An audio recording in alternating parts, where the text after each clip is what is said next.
Assalamualaikum warahmatullahi wabarakatuh. Selamat jumpa kembali sahabat-sahabat viewer dan subscriber channel Tita Misteri. Kali ini kami akan membawakan sebuah kisah misteri dengan judul Keris Misterius milik Mbah Suryo. Selamat mengikuti.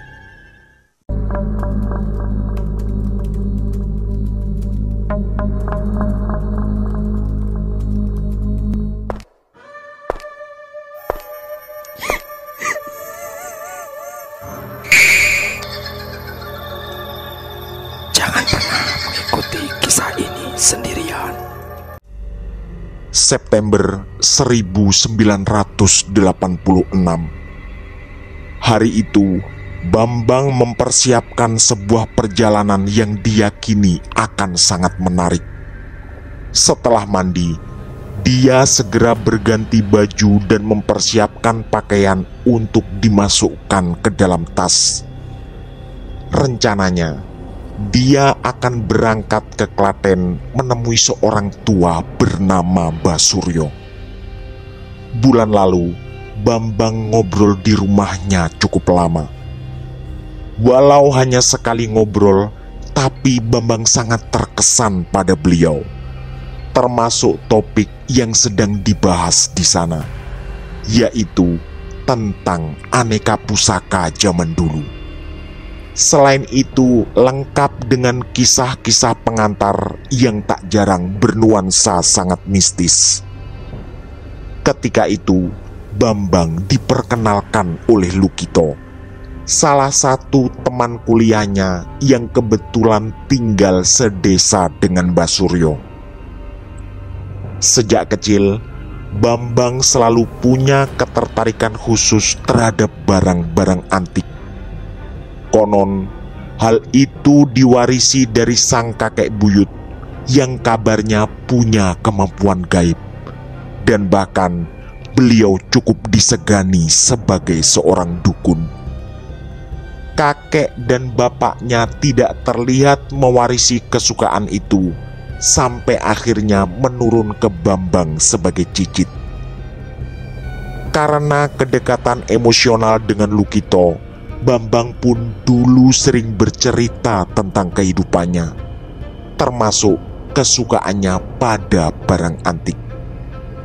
Dan karena hal itulah, Lukito mengajak Bambang ke rumah Mbah Suryo dan lalu ngobrol banyak hal di sana. Bagi Bambang, Mbah Suryo memang menyenangkan. Di umur setua itu, beliau masih bisa menjelaskan secara rinci dan kronologis semua koleksi keris miliknya, juga dengan bahasa yang menurut Bambang mengagumkan.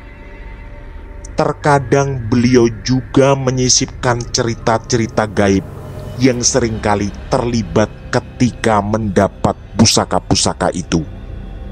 Hanya saja ketika itu, setelah menjelaskan beberapa pusaka miliknya, Mbah Suryo mengaku masih punya satu keris terbaik yang saat itu belum ditunjukkan pada Bambang. Bulan depan, pas tanggal 8, sampean kesini.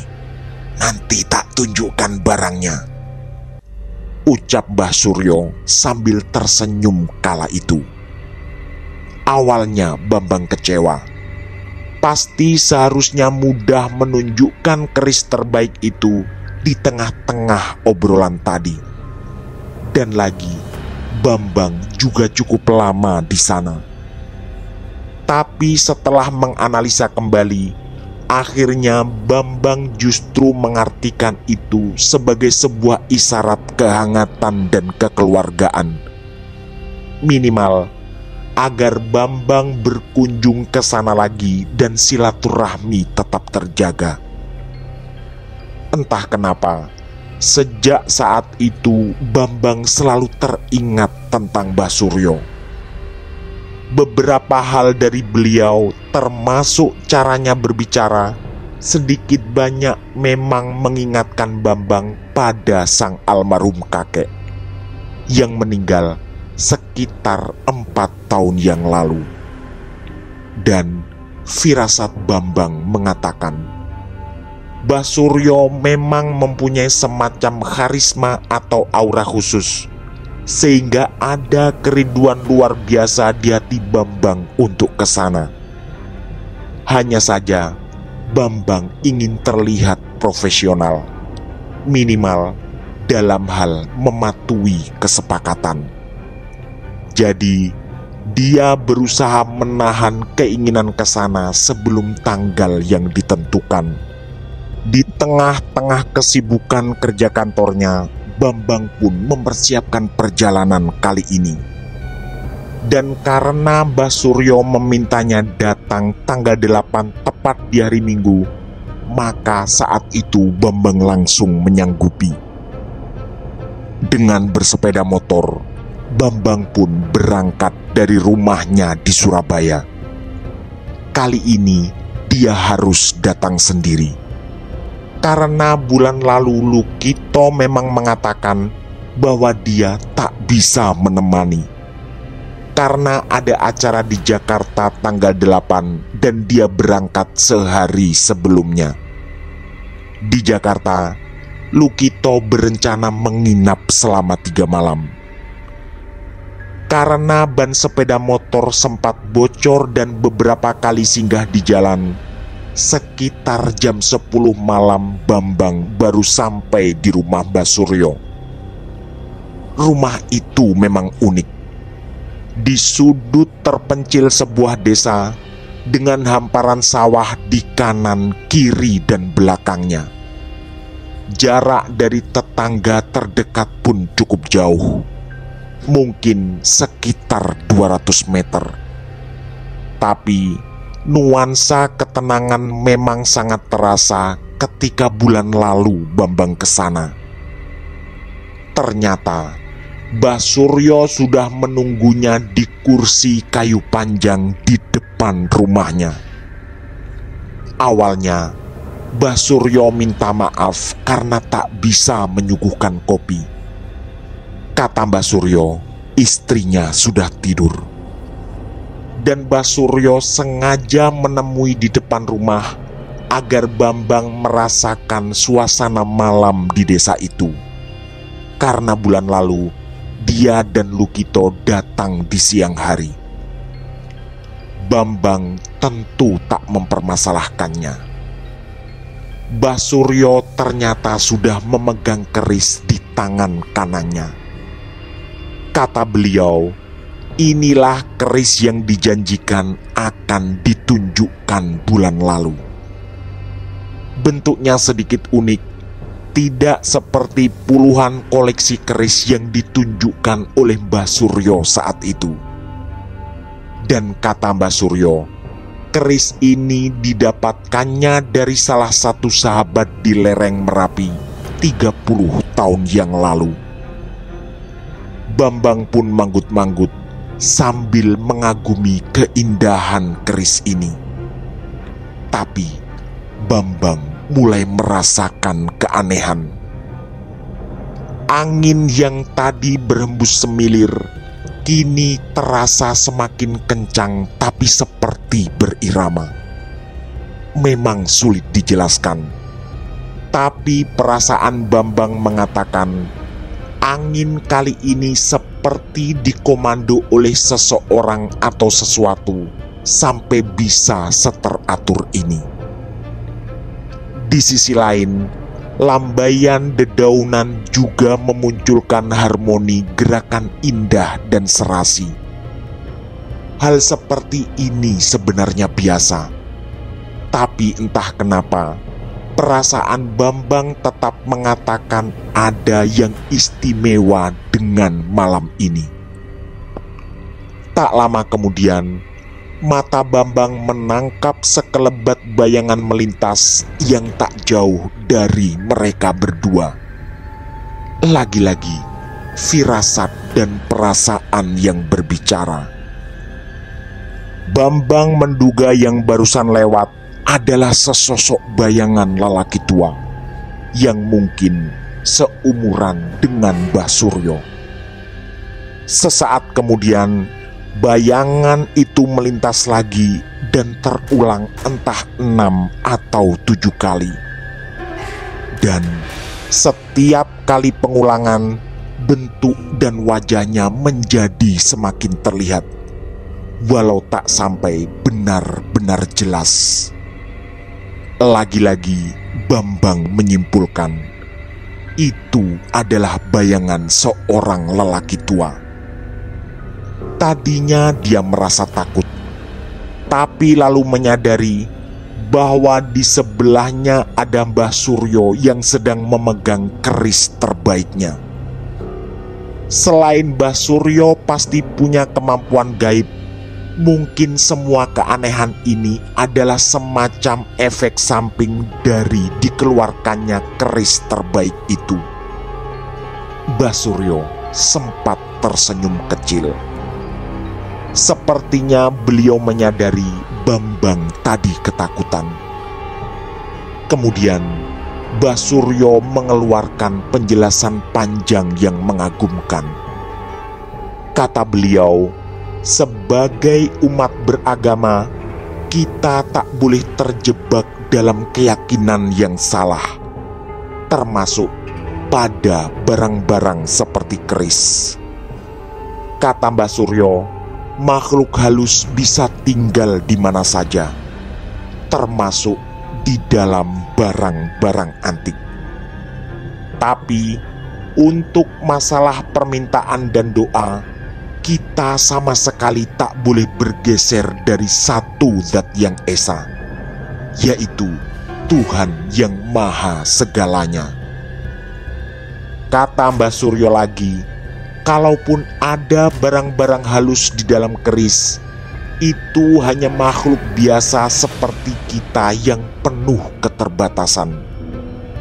Intinya, kita tidak boleh terlalu mengistimewakan mereka, selain mungkin menyimpannya dengan alasan seni dan keindahan. Penjelasan itu terasa mengagumkan di telinga Bambang, yang secara seksama mendengarkan kata demi kata dari Mbah Suryo. Kemudian dengan berbisik perlahan, Mbah Suryo meminta Bambang memejamkan mata. Bambang pun langsung menuruti, karena dia yakin Mbah Suryo tak akan menjerumuskan atau mencelakainya. Baru beberapa detik matanya terpejam, tiba-tiba Bambang merasa berada di sebuah padang rumput yang sangat luas. Suasana sedang sangat sunyi, dan tak ada siapapun orang lain yang terlihat. Ada keinginan untuk membuka mata karena rasa takut mulai menguat, tapi segera dibatalkan. Lagi-lagi dengan keyakinan bahwa Mbah Suryo tak akan mencelakainya dengan perintah ini. Entah berapa detik kemudian, mata Bambang menangkap gelombang kerumunan orang yang merangsek mendekat ke arahnya. Sontak ketakutannya makin berlipat. Tapi Mbah Suryo berbisik lagi agar dia tak perlu takut dan beliau akan selalu mendampingi di sebelahnya. Ternyata begitu kerumunan itu semakin dekat, mereka bukan manusia, melainkan makhluk-makhluk beraneka rupa dengan bermacam bentuk yang sangat menyeramkan. Bambang kemudian menyadari bahwa di depannya ada sebuah cermin bening dan dirinya berada di dalam ruangan khusus. Dan makhluk-makhluk itu seperti tidak melihatnya. Entahlah apa yang dilakukan oleh makhluk-makhluk itu. Yang jelas, beberapa di antara mereka seperti terlibat perkelahian sambil terus berjalan entah kemana. Selain menyeramkan, sebagian makhluk-makhluk itu di mata Bambang terlihat sangat menjijikkan. Ada yang kepalanya dipenuhi oleh belatung yang terus menggeliat. Ada juga yang wajahnya penuh luka dengan lendir-lendir yang terus menetes.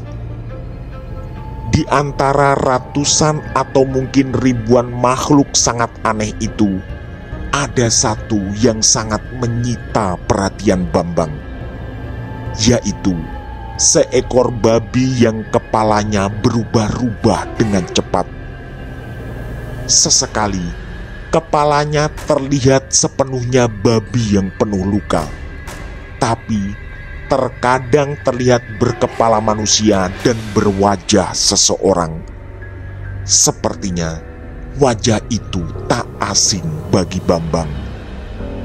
Masih dengan memejamkan mata, Bambang berusaha mempertajam ingatannya. Sampai akhirnya otaknya menemukan sesuatu, bahwa itu adalah wajah Pak Sukandar, salah satu tetangganya yang meninggal ketika Bambang masih duduk di bangku SMP. Ketika itu, kampungnya memang sempat sangat gempar. Penyebabnya adalah ada beberapa warga yang mengaku melihat babi aneh di malam hari, termasuk yang sedang menjalankan tugas ronda. Setelah dikepung warga, babi itu selalu menghilang. Kemudian, entah siapa yang berinisiatif duluan, warga mendatangkan seorang pintar yang kabarnya dari tempat cukup jauh. Dan di suatu malam, penjagaan khusus memang direncanakan. Malam itu, seorang peronda berhasil mengayunkan kayu balok tepat di tempat hilangnya babi itu. Bambang yang masih terlalu kecil memang tak bisa paham detail apa yang terjadi saat itu. Tapi yang jelas, keesokan harinya Pak Sukandar meninggal. Konon terlalu banyak keanehan terjadi di seputar pemakamannya. Dan yang paling Bambang ingat adalah semua warga seperti sepakat bahwa Pak Sukandarlah babi ngepet yang selama berminggu-minggu meresahkan warga. Bambang pun semakin tenggelam dalam ingatan tentang kejadian tersebut. Dalam posisi kedua matanya masih terpejam. Lalu, babi itu menjadi satu-satunya makhluk yang sempat berhenti dan menatap Bambang. Awalnya, tentu Bambang ketakutan. Tapi rasa takut perlahan menghilang dan berganti dengan kasihan luar biasa. Karena tiba-tiba, babi yang wajahnya berubah seperti almarhum Pak Sukandar itu terlihat menangis. Dia seakan memelas minta tolong pada Bambang. Tak terasa, air mata Bambang menetes di situ. Teringat pula di otaknya kejadian ketika Butinah istri Pak Sukandar diusir warga. Entahlah, apakah tuduhan ketika itu benar atau tidak. Tapi yang jelas, rumahnya dijual dan Butinah yang belum mempunyai anak lalu pindah entah kemana. Setelah cukup lama berhenti dan menatap Bambang, babi itu berjalan lagi bersama rombongan makhluk-makhluk aneh yang lain. Di belakang babi itu ada nenek-nenek yang menggendong anak kecil yang sedang menangis. Entah makhluk apa itu sebenarnya. Tapi otak Bambang lalu teringat kisah tentang Wewe Gombel. Kebetulan pernah pula kisah itu membuat kampungnya gempar, yaitu ketika Bambang masih SD. Sari, salah satu tetangga yang seusia Bambang, menghilang di suatu malam. Bapaknya yang panik lalu meminta tolong warga untuk membantu mencari.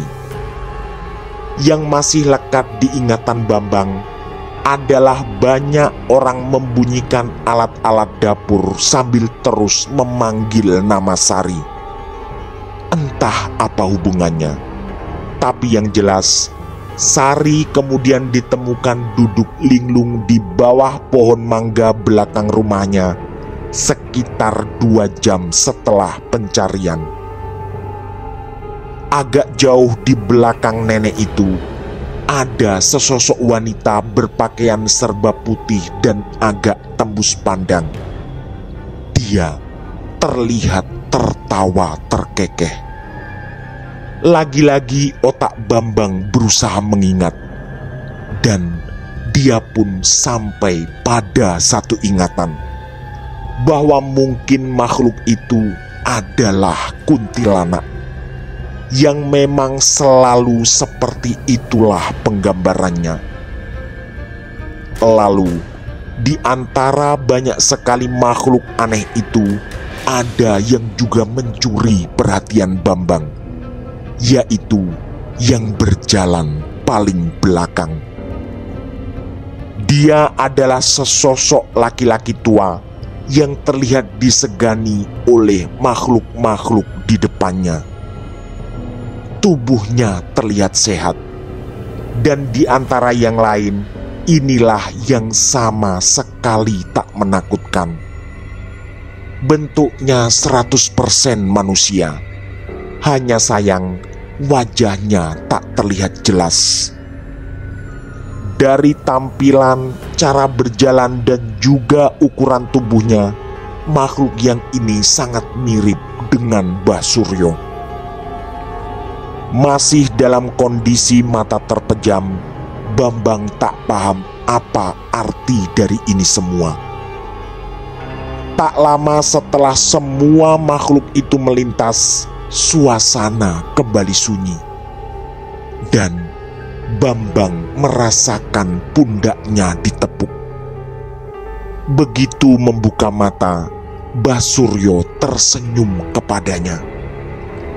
Sepertinya beliau paham apa yang Bambang pikirkan.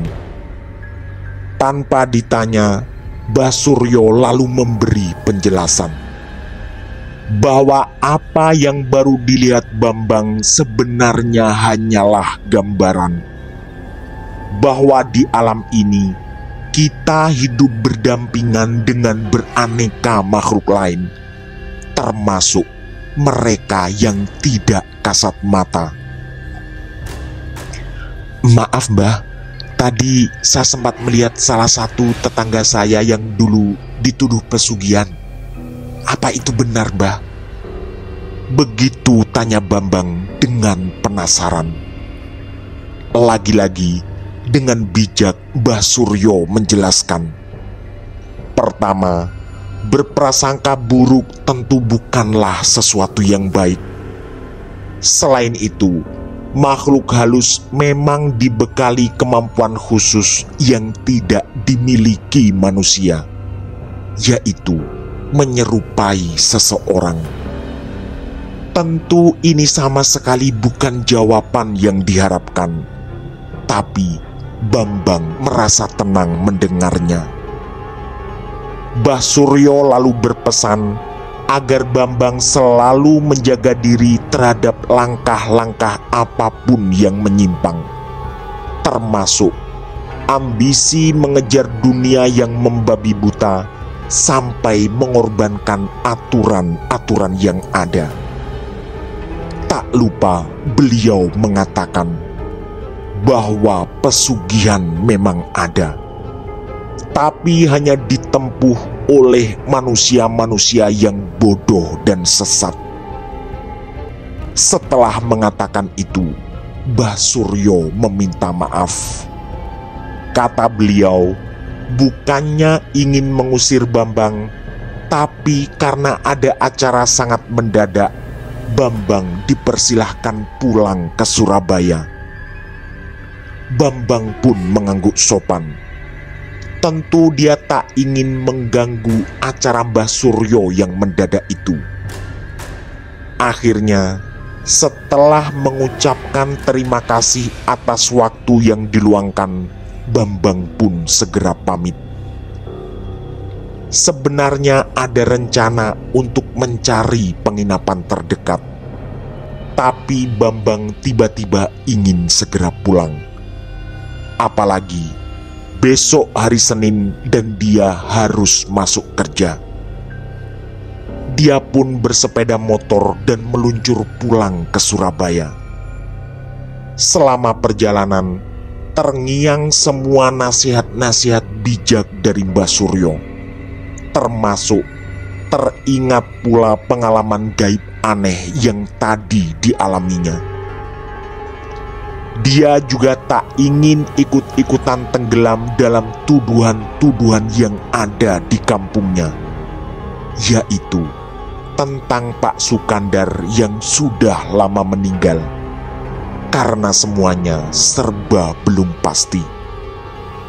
Hanya saja Bambang memang merasa lebih yakin bahwa di alam raya ini makhluk tak kasat mata memang sangat banyak, dan tidak seharusnya manusia bekerja sama dengan mereka untuk tujuan-tujuan yang tak dibenarkan oleh agama. Singkat cerita, Bambang sampai di Surabaya ketika pagi hari.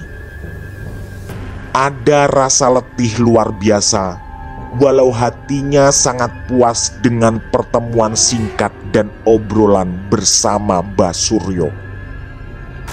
Rasanya dalam waktu dekat, entah seminggu atau 2 minggu ke depan, dia ingin mengunjungi Mbah Suryo lagi, karena suasana terasa sangat nyaman di sana.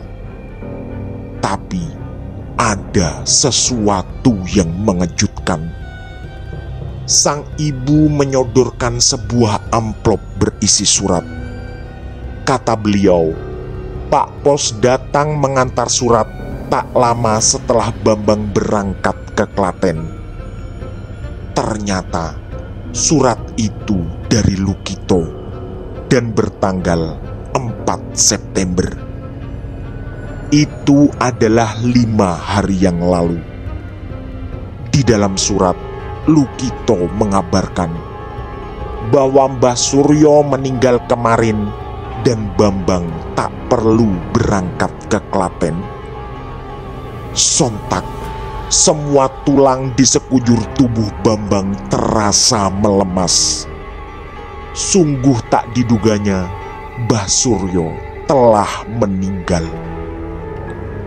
Tentu, Bambang dibayangi sebuah pertanyaan besar yang menakutkan, yaitu siapa yang tadi malam menjelaskan keris padanya?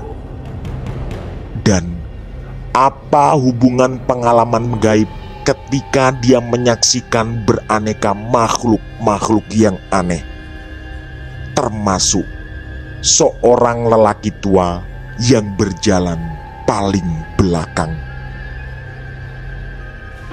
Pertanyaan-pertanyaan itu pun tidak pernah terjawab, bahkan sampai saat ini. Tamat. Demikian kisah misteri dari kami, keris misterius milik Mbah Suryo. Semoga kisah-kisah kami cukup menemani sahabat semua. Mohon maaf apabila terdapat kesalahan dalam pemilihan atau penuturan kata. Kami dari tim Titah Misteri mengucapkan terima kasih. Dan wassalamualaikum warahmatullahi wabarakatuh. Pesan saya, jangan bercermin sendirian di tengah malam. Sampai